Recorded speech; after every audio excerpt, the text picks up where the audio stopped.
अस्सलाम वालेकुम students, welcome back to Hasan's math lab. उम्मीद करता हूं कि आप सब खैरियत से होंगे। आज हम लेक्चर 10 के पार्ट 2 में फिक्स्ड पॉइंट आइटरेशन मेथड को एक नए प्रोग्रामिंग अप्रोच के साथ इंप्लीमेंट करेंगे। वो है फॉर लूप। पिछले लेक्चर में हमने इसी मेथड को वाइल लूप के थ्रू इंप्लीमेंट किया था। अब हम देखेंगे कि फिक्स्ड पॉइंट आइटरेशन मेथड के सेम मैथमेटिकल प्रोसेस को फॉर लूप के साथ किस तरह एग्जीक्यूट किया जाता है, आइटरेशन को कैसे कंट्रोल किया जाता है और हर आइटरेशन में नेक्स्ट अप्रोक्सीमेशन कैसे कैलकुलेट होती है। अगर आप मेरे चैनल हसन्स मैथ लैब पर न्यू हैं तो मेरे चैनल हसन्स मैथ लैब को सब्सक्राइब कर लीजिए और बेल आइकन को भी ज़रूर प्रेस कीजिए ताकि मेरी आने वाली हर वीडियो आप तक पहुंच सके। तो चलिए बिना किसी देर के हसन्स मैथ लैब पर लेक्चर 10 के पार्ट 2 स्टार्ट करते हैं और फिक्स्ड पॉइंट आइटरेशन मेथड को फॉर लूप के जरिए वोल्फ्रेम मैथमेटिका में स्टेप बाय स्टेप इंप्लीमेंट करते हैं। तो स्टूडेंट्स, इस लेक्चर में मैं फिक्स्ड पॉइंट आइटरेशन मेथड के रिलेटेड पॉइंट्स को डिस्कस नहीं करूंगा, जस्ट हम कोडिंग ही करेंगे क्योंकि वो मैंने पॉइंट्स पिछले लेक्चर में ऑलरेडी डिस्कस कर दिए हैं। आप मेरी वो वीडियो जाकर वॉच कर सकते हैं। तो इस लेक्चर में जस्ट हम कोडिंग स्टार्ट करेंगे। हम देखेंगे कि हम कोडिंग को स्टेप बाय स्टेप कैसे इंप्लीमेंट करते हैं। सबसे पहले हमने क्या लेना होता है कोडिंग में हमने फंक्शन को डिफाइन करवाना होता है। अब जो भी फंक्शन लेना है वो हम यहाँ लिख सकते हैं। साइन ऑफ, मैंने ये फंक्शन ले लिया साइन ऑफ एक्स, ये फंक्शन ले लिया मैंने। सिंपल सा एक फंक्शन है, साइन का फंक्शन है। मैंने इसका रूट फाइंड करना है, वो कैसे करेंगे। अब फंक्शन तो मैंने ले लिया। अब मैंने फंक्शन का ग्राफ, जैसे पीछे मैंने आपको बताया था कि मैं चाहता हूँ कि मैं इस फंक्शन का ग्राफ भी ड्रा करूँ, तो उस ग्राफ को ड्रा करने के लिए मैं इसकी लिमिट ले लेता हूँ। a is equal to 0 semicolon, a 0 ले लिया और b हमारे पास जो है वो है π/2 सेमी कोलन लगा दिया। ये मैंने इसकी रेंज ले ली कि मैंने 0 से π/2 तक जाना है। अब मैंने क्या करना है, अब मैंने सेकंड फंक्शन को जनरेट करवाना है। सेकंड फंक्शन मेरे पास आ गया x plus sine of x semi colon. ये फंक्शन कैसे आया हमारे पास, ये बात समझने वाली है। ये फंक्शन हमारे पास कैसे आया, इसी फंक्शन से मैंने जनरेट करवाया है। इसी फंक्शन से मैंने जनरेट करवा कर ये फंक्शन बनाया है। अब ये फंक्शन कैसे आया वो बताता हूँ आपको। इधर देखें, ये फर्स्ट फंक्शन है। हमने साइन ऑफ एक्स को 0 के इक्वल रख लिया, यानी कि हमारा जो एफ ऑफ एक्स है वो किसके इक्वल आ गया, 0 के इक्वल आ गया। तो अब sine of x is equal to 0 हो गया। अब मैंने क्या करना है, एक्स को दोनों साइड पर प्लस करना है। एक्स को दोनों साइड पर मैंने क्यों ऐड करना है, क्योंकि हमारे पास जो फार्मूला है वो किस फॉर्म में था, x equal to G of x. हमारे सेकंड फंक्शन का फार्मूला था वो क्या था, x equal to G of x. तो ये x equal to G of x तो बन नहीं रहा, तो इसलिए हमें x equal to G of x बनाने के लिए दोनों साइड पर एक्स को ऐड करना पड़ेगा। तो फर्ज कर लें इधर एफ ऑफ एक्स की जगह 0 है, तो इधर मैंने एक्स को ऐड किया और इधर एक्स को ऐड किया, तो ये क्या बन गया, x plus sine of x. इस तरह आपने इस फंक्शन को रीअरेंज करना है। इधर देखें, मैंने इसको यहाँ ऐड भी कर दिया है। ओरिजिनल फंक्शन लिया मैंने sine of x equal to 0। मैंने ओरिजिनल फंक्शन लिया पॉइंट 1 में, यानी कि जो हमारा फंक्शन है इसको मैंने 0 के इक्वल रख लिया। इधर देखें, इसको मैंने 0 के इक्वल रख लिया। अब मैंने सेकंड पॉइंट में क्या किया है, add x on both side, add x on both side. दोनों तरफ मैंने एक्स को ऐड करवा दिया, दोनों तरफ एक्स को ऐड करवा दिया। क्यों ऐड करवाया, क्योंकि हमें x equal to G of x form बनानी थी, इसलिए हमने एक्स को दोनों तरफ ऐड कर दिया। अब पॉइंट नंबर 3 क्या है, डिफाइन जी ऑफ एक्स। हमें जी ऑफ एक्स को डिफाइन करना है, तो एक्स हमारे पास एक्स की जगह क्या आ गया, जी ऑफ एक्स आ गया और x plus sine of x आ गया, x plus sine of x आ गया। अब नेक्स्ट जो हमारा पॉइंट है, पॉइंट नंबर 4, वो हमारा फार्मूला है x n plus 1 equal to G of n x. ये फार्मूला हमने यूज़ करना है और यूज़ करने के बाद हमने अपनी आइटरेशन को फर्दर मूव करवाना है। उसके बाद हमने क्या करना है, यहाँ पर प्लॉट का यूज़ किया। प्लॉट का यूज़ करने के बाद हमने कंडीशन का यूज़ करना है। कंडीशन मैंने क्या लगानी है, एब्सोल्यूट जी डैश एक्स, ये लगाई, कोमा लगा दिया और मैंने अब क्या करना है, एक्स को रेंज देनी है। एक्स को मैंने रेंज दे दी ए से बी तक। ए बी की वैल्यू मैंने ऊपर लिख दी है, वो रेंज है इसकी, कोमा लगा दिया। अब मैंने यहाँ प्लॉट रेंज लगाना है। प्लॉट रेंज मेरी, आपने जो भी लिमिट लेनी होगी वो ले सकते हो। मैंने -π से π तक ले ली, जो इसके लिए सूटेबल लिमिट होगी ना वो आपने लेनी है। जैसे शिफ्ट प्लस इंटर प्रेस किया तो ये देखिए, देखें इसने ग्राफ इसका ड्रा कर दिया, इसका ग्राफ ड्रा कर दिया। अब ग्राफ ड्रा करने के बाद हमने क्या लेना होता है, हमने स्टार्ट इनिशियल गैस लेना होता है, फिक्स पॉइंट आइट्रेशन का हमने इनिशियल गैस लेना है। वो हमारे पास क्या आ गया, x0 इज इक्वल टू 0.5, मैं ये ले रहा हूँ 0.5, सेमीकोलन लगा दिया। मैंने ये इनिशियल गैस ले लिया, हमारे पास ये इनिशियल गैस क्या आ गया, x0 इज इक्वल टू 0.5। उसके बाद हमने क्या करना है, फार्मूला लगाना है। फार्मूला को हमने इस फॉर्म में अरेंज किया, gx0, इधर क्या था xn+1 था तो n की जगह मैंने 0 लगाया और ये x1 रह गया। इधर g(xn) था तो n की जगह 0 लगाया, x0 रह गया। उम्मीद करता हूँ कि आपको इसकी समझ आई होगी। उसके बाद हमने क्या करना है, एप्सिलॉन को लगाना है। एप्सिलॉन मैंने आपको बताए थे कि हमने क्या क्या यूज़ करने हैं। इस लेक्चर में मैं एप्सिलॉन -8 यूज़ कर रहा हूँ, एप्सिलॉन -8, सेमीकोलन लगा दिया। अब सेमीकोलन लगाने के बाद मैंने फॉर लूप का जो सिंटैक्स स्ट्रक्चर है वो मैंने पिछले लेक्चर में ऑलरेडी डिस्कस किया है। आप भी बता देता हूँ फॉर लूप के सिंटैक्स स्ट्रक्चर में क्या क्या होता है। इनिशियल पॉइंट होता है, कंडीशन होती है, बॉडी होती है। इनिशियल पॉइंट होता है, कंडीशन होती है और बॉडी होती है, ये बात याद रखनी है। इनिशियल पॉइंट हमारे पास क्या आ गया, n इज इक्वल टू 0 मैंने ले लिया, कोमा लगा दिया। अब मैंने कंडीशन लगानी है absolute f of xn, f of xn, ये ग्रेटर होगा हमारा एप्सिलॉन से। आगे कोमा लगाया।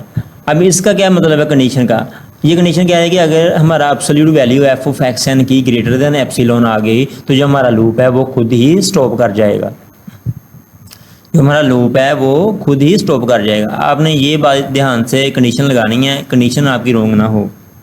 आगे मैंने क्या करना है, इंक्रीमेंट का यूज़ करना है। इंक्रीमेंट का यूज़ किया और आगे मैंने सेमीकोलन का यूज़ कर लिया। सेमीकोलन इंक्रीमेंट हम इसलिए यूज़ करते हैं क्योंकि हमने आइट्रेशन को फर्दर मूव करवाना होता है, आगे को मूव करवाना होता है, तो इसलिए हम इंक्रीमेंट का यूज़ करते हैं। अब मैंने क्या करना है, फार्मूला लगाना है xn+1 is equal to g of xn, ये फार्मूला लगाया और स्क्वायर ब्रैकेट क्लोज कर दी। ये हमारे पास जो फॉर लूप का सिंटैक्स स्ट्रक्चर है ये कंप्लीट हो गया। आपने जितने भी लूप्स पढ़े हैं, while loop, for loop, do loop, उनके जो सिंटैक्स स्ट्रक्चर है ना वो ध्यान से ज़हन में रखने हैं, क्योंकि यही ज़्यादा इंपॉर्टेंट चीज़ है मैथमेटिका में, प्रोग्रामिंग में यही ज़्यादा इंपॉर्टेंट चीज़ है। अगर तो आपका ये लूप सिंटैक्स स्ट्रक्चर ही गलत हो जाता है तो आप आइट्रेशन को कैसे आगे मूव करवा सकोगे, वो लूप आगे जाएगा नहीं, वो स्टॉप हो जाएगा, वो आगे एग्जीक्यूट ही नहीं हो सकेगा। इसलिए आपको बार बार कह रहा हूँ कि आपने सिंटैक्स स्ट्रक्चर को ध्यान से ज़हन में रखना है, इसमें कोमे की भी मिस्टेक ना हो, कोमा सेमीकोलन की भी मिस्टेक ना हो। अगर इसमें थोड़ी सी भी मिस्टेक हो गई तो आपका लूप आगे एग्जीक्यूट नहीं होगा। उसके बाद हमने क्या करना है, हमने इन वैल्यूज़ को, जितनी वैल्यूज़, इसको टेबल फॉर्म में प्रिंट करवाना है। जितनी भी हमारे पास वैल्यूज़ आई इनको हमने क्या करना है, टेबल फॉर्म में प्रिंट करवाना है। कोमा लगाया और आगे हमने यूज़ करना है xi, ये मैंने यूज़ कर लिया, यहाँ स्क्वायर ब्रैकेट क्लोज कर दी, कोमा लगा दिया। फिर आगे फिर मैंने यहाँ पर यूज़ करना है f ऑफ xi, कोमा लगा, सॉरी कोमा नहीं लगाना। अब मैंने क्या करना है, करली ब्रैकेट को क्लोज करना है। करली ब्रैकेट क्लोज की, कोमा लगाया और i को मैंने रेंज देनी है 0 से n तक, यहाँ सेमीकोलन लगा दी। ये लाइन उसी तरह है जैसे मैंने पिछले लेक्चर में ऑलरेडी डिस्कस की है। उसके बाद हमने क्या करना है, सोल्यूशन लगाने के बाद हमने फिर प्री पेंड का यूज़ करना है। प्री पेंड का यूज़ हम क्यों करते हैं ये भी मैंने डिस्कस किया है। प्री पेंड का यूज़ हम इसलिए करते हैं क्योंकि हमने टेबल के स्टार्टिंग पे कुछ ना कुछ हेडिंग्स प्रिंट करवानी होती है, तो इसलिए हम प्री पेंड का यूज़ कर लेते हैं। कोमा लगा दिया। अब मैंने क्या प्रिंट करवाना है, xi की वैल्यूज़ प्रिंट करवानी है, xi की वैल्यूज़ प्रिंट करवानी है तो xi लगा दिया, कोमा लगाया। अब मैंने क्या करना है, इसी का फंक्शन f ऑफ xi की वैल्यूज़ प्रिंट करवानी है तो मैंने उसकी वैल्यूज़ को लिख लिया, उसकी वैल्यू प्रिंट करवा दी, स्क्वायर ब्रैकेट क्लोज की और सेमीकोलन का यूज़ किया। ये लाइन भी मैंने डिस्कस की है, इसलिए मैंने इसको एक बार फिर डिस्कस कर दिया। अब उसके बाद मैंने क्या करना है, अब जितनी भी आइट्रेशन हमारे पास आई हैं, जितनी भी टेबल में हमारे पास आइट्रेशन आई हैं, मैं चाहता हूँ कि इन आइट्रेशन को मैं एक लैदा बॉक्स में, हर आइट्रेशन को एक लैदा बॉक्स में प्रिंट करवाऊँ। तो उसके लिए मैं ग्रिड का यूज़ करता हूँ। उसके लिए मैं ग्रिड का यूज़ करता हूँ। तो यहाँ मैंने लगाया frame all, frame all, frame all का यूज़ किया, कोमा लगा दिया। अब मैंने क्या करना है, फ्रेम स्टाइल लगाना है। फ्रेम स्टाइल हमारे पास किस तरह का होना चाहिए, मैंने यहाँ पर यूज़ कर लिया डायरेक्टिव बिलू, मैंने ये यूज़ कर लिया डायरेक्टिव बिलू, कोमा लगा दिया। अब मैंने यहाँ पर यूज़ करना है आइटम स्टाइल। आइटम स्टाइल हमारे पास किस तरह की होनी चाहिए, वो आप अपने हिसाब से कलर यूज़ कर सकते हो। मैंने ब्लू एंड मैजेंटा कलर ले लिया, मैंने ये दो कलर यूज़ कर लिए। अब मैंने क्या करना है, अब मैंने आउटपुट को प्रिंट करवाने के लिए, आउटपुट को टेबल से बाहर प्रिंट करवाने के लिए मैंने प्रिंट का यूज़ करना है। यहाँ पर प्रिंटर लगाया, स्केल ब्रैकेट स्टार्ट की, इन्वर्टर कोमा लगाया, यहाँ लिखा द अप्रोक्सीमेट रूट इक्वल लगाया, फिर हमने इन्वर्टर कोमा क्लोज करना है। कोमा लगाने के बाद हमने कैपिटल एन यूज़ किया और यहाँ पर हमने जो रूट है एक्स एन ये लगा दिया। अब ये देखें, इस तरह मैंने इसको लिख लिया। अब इसके बाद हमने क्या करना है, इसके बाद हमने direct shift plus enter press करना है। तो ये सारी की सारी एडिशन देखें एग्जीक्यूट हो गई, सारी की सारी एडिशन एग्जीक्यूट हो गई। अब एक बार इसको फिर से स्टार्टिंग से देख लेते हैं। सबसे पहले हमने क्या किया था, फंक्शन को डिफाइन करवाया था। फंक्शन को डिफाइन करवाने के बाद मैंने इसी फंक्शन का ग्राफ ड्रा करना है। तो मैंने यहाँ पर लिख लिया, लिमिट ले ली, ए मैंने 0 ले लिया और बी अपने मैंने π/2 ले ली। आप सुइटेबल लिमिट चूज़ कर सकते हो, ज़रूरी नहीं है कि आपने यही करनी है, जो इस फंक्शन के लिए सुइटेबल होंगी लिमिट आपने वो लेनी है। अब उसके बाद मैंने जी ऑफ एक्स कैसे बनाया वो भी मैंने आपको डिस्कस कर दिया। जी ऑफ एक्स मैंने कैसे लिखा, अब प्लॉट मैंने लिया और जी डैश एक्स का हमने ग्राफ लिया। जी डैश एक्स है, ये कंडीशन लगाई हमने, एब्सोल्यूट जी डैश एक्स की कंडीशन लगाई और मैंने ए बी की वैल्यूज़ ये थी, ए बी की वैल्यूज़ हमारे पास क्या थी, ए 0 थी और π/2 थी, इसलिए मैंने ए बी यूज़ कर लिया। ये वैल्यूज़ उसकी खुद ही यूज़ कर लेगा। मैंने ए बी यूज़ कर लिया, ए बी को वैल्यूज़ मैंने असाइन कर दी। ए को वैल्यू मैंने 0 दे दी, बी को वैल्यू मैंने π/2 दे दी। यहाँ पर मैंने जस्ट ए बी यूज़ किया है, ये वैल्यू खुद ही उसकी पीछे से रीड करके खुद ही ग्राफ में लगाकर इसको एग्जीक्यूट करेगा। उसके बाद मैंने प्लॉट रेंज का यूज़ किया। प्लॉट रेंज मैंने कहाँ से कहाँ तक प्लॉट करना है ग्राफ को, मैंने -π से π तक करना था, तो मैंने -π लिख लिया। फिर मैंने शिफ्ट प्लस इंटर प्रेस किया, तो ये देखें ग्राफ हमारा एग्जीक्यूट हो गया। उसके बाद मैंने इनिशियल गैस लेना था, इस इनिशियल गैस मैंने यूज़ कर लिया 0.5। उसके बाद मैंने फार्मूला को इस फॉर्म में रीअरेंज कर दिया, इस फॉर्म में मैंने फार्मूला को लिख लिया। अब मैंने क्या करना है, एप्सिलॉन को यूज़ करना है। मैंने एप्सिलॉन टेनिंग पर मैंने सेड यूज़ कर लिया। उसके बाद मैंने सिंटैक्स स्ट्रक्चर लगाया, फॉर लूप का सिंटैक्स स्ट्रक्चर लगाने के बाद इसको टेबल फॉर्म में प्रिंट करवाया। टेबल फॉर्म में प्रिंट करवाया, उसके बाद मैंने क्या किया, टेबल के स्टार्टिंग पे हेडिंग्स को प्रिंट करवाने के लिए मैंने प्री प्रिंट का यूज़ किया। फिर उसके बाद मैंने क्या किया, सारे जितनी भी एडिशन मेरे पास आई हैं मैंने उसको अलहदा बॉक्स में लिखने के लिए उसको ग्रिड का इस्तेमाल किया और एक अलहदा बॉक्स में प्रिंट करवा दिया। उसके बाद लास्ट पे हमने रूट को बाहर निकालना था, तो मैंने प्रिंट लिखने के बाद अप्रोक्सीमेट रूट लिखा और कंडीशन जो भी थी हमारे पास एन एक्स ऑफ एन वो मैंने लगाई और शिफ्ट प्लस इंटर प्रेस किया, तो हमारे पास जितनी भी एट्रेशन है ये सारी की सारी आ गई। ये देखिए लास्ट पे रूट भी हमारा निकल कर आ गया। और लास्ट पे जो मैंने लिखा था प्रिंट अप्रोक्सीमेट रूट, तो ये भी लास्ट पे इसने प्रिंट कर दिया।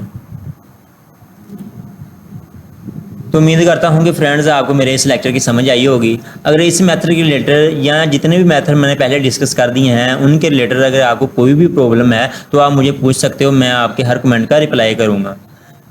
तो मिलते हैं हम अपने अगले लेक्चर में। तो अब तक के लिए इतना ही, अल्लाह हाफिज़।